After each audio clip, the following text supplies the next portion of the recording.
मेरी भक्ति करते हैं, मेरे पर आश्रित हो गए हैं, वो मेरे पास रहेंगे। उनको ऐसे रखूंगा जैसे प्रहलाद को अग्नि में बचाया। अग्नि का क्या गुण है? फूकना, जला देना। प्रहलाद नहीं जला, तो ऐसे मेरे भक्तों को रखूंगा। युद्ध नाश तो होएगा, लेकिन मेरे भक्तों का नाश नहीं हो सकता। हमारा भक्त पिछोड़ी होई, तुम्हारा नाम न लेवे कोई। फिर भगवान का नाम और निशान खत्म हो जाएगा।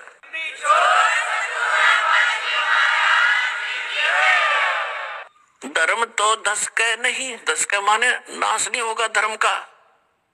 और 10 को तीनों लोग खैरायत में खैर है। खैरायत यानी धर्मकरण में खैर है। और कीजे आत्म पोख, यह सबसे बड़ा पुण्य है। भक्त आते हैं भगवान के लिए, यहाँ केवल खाने के लिए नहीं आते।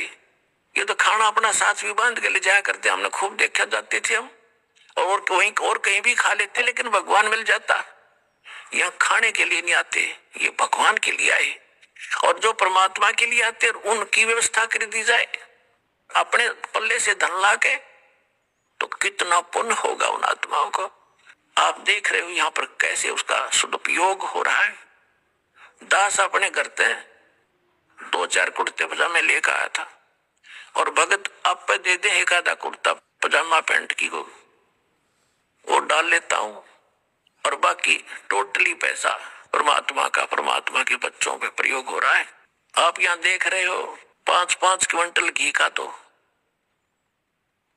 हलवा बनता है, सारा देसी घी लगाया जाता है, और कोई दूसरा ये वनस्पति घी का हम यहाँ प्रयोग नहीं करते, क्योंकि उसमें बहुत ज्यादा मिलावट बनी हुई होती है।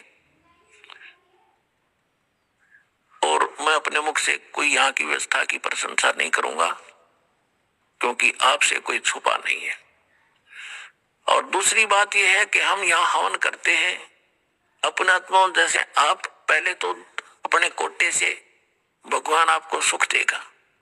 कुछ दिन आपको कहेंगे बेटा भक्ति कर, भजन कर, डट के विश्वास रख। यदि आप भजन करते हो विश्वास करके, तो आपको उसी दिन वो 4 दिन शुरू कर देगा काम, आपको बहुत से लाभ शुरू हो जाएंगे।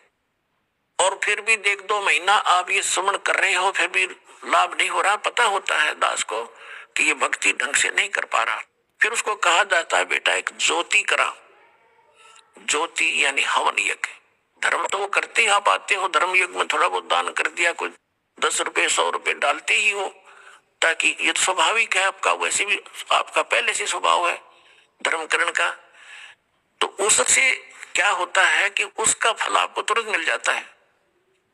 फिर कई कहते हैं जी मैं ऐसे ऐसे एक पाठ कराऊंगा, मेरा लड़का हो जाता है, या मेरा फलाना काम हो जाए तो एक पाठ करा दूंगा, संकल्प कर लिया, और आपने वो काम भी हो गया, आपने पाठ करा दिया, तो वो बराबर हो गया।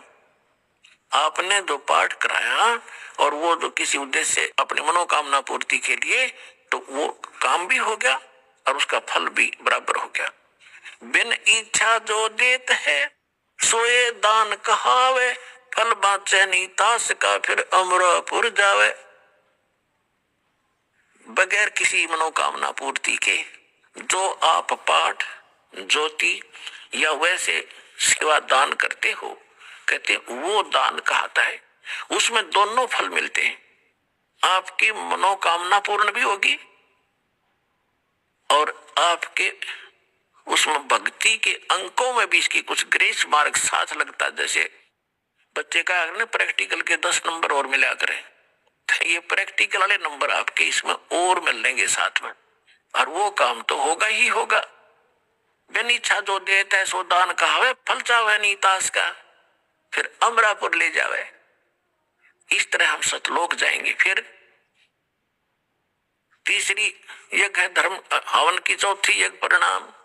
आप यहाँ प्रणाम करते हो, प्रणाम का अर्थ यूं नहीं है कि देखा देखी कर लिया फिर उठ लिए और फिर मन में वही बकवाद नहीं। इस मन को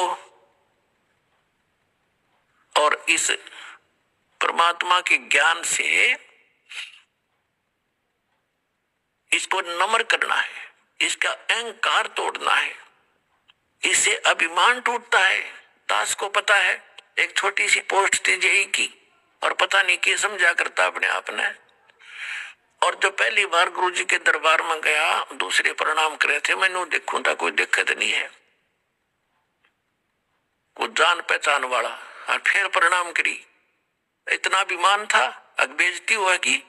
और आज फिर जब ज्ञान हुआ, क्योंकि जब तो हम खाली हो लिए थे, भक्ति थी नहीं, और भक्तिहीन प्राणी इतनी अकड़ किया करता है, भक्ति युक्त प्राणी कभी अकड़ नहीं करता, उसमें स्वाभाविक ऐसा गुण होता है। और फिर ऐसा भाव बना, प्रणाम ना करे इतना दिल नहीं डटे, चाहे रेत में लौटना पड़े, चाहे गारा में गुरुजी दिखे, और समर्पित और न जल करा, क्योंकि हमारी भक्ति बढ़ गई। जैसे आप देखते हो सरसों बोते हैं,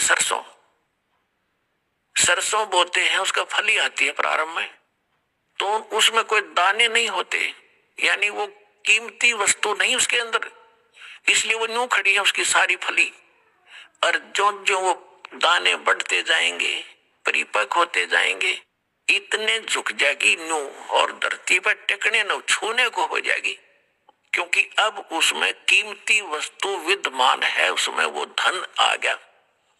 तो इसी प्रकार जिस व्यक्ति में भक्ति बढ़ती चली जाएगी, वो सरसों की तरह उसमें भक्ति धन इतना जोर देगा कि वो धरती में टिका के रखेगा, टिकन न हो जाएगा। यानी जड़ों प्रणाम तक करूँ और चाहे रेत में लौट जा दाता के लिए, इस माटी का के बनेगा, या कल फूक दी जाएगी, इसको ऊपर गधे लौटेंगे, कुत्ते लोट मारा करेंगे।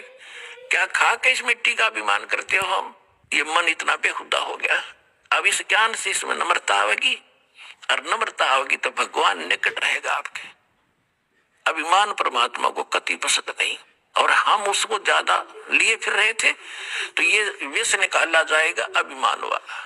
इस परिणाम से कहते जय गोपाल दंडवत करो, पैरों पड़ प्रणाम, पर दुआ करो जलपाक से, वो असली सलाम। जय गोपाल दंडवत करे, जैसे जय गोपाल बोलिया करते पहले हुए, उनको समझा रहे हैं भगवान। और दंडवत पैरा पड़ प्रणाम, लेकिन दुआ करो जलपाक से।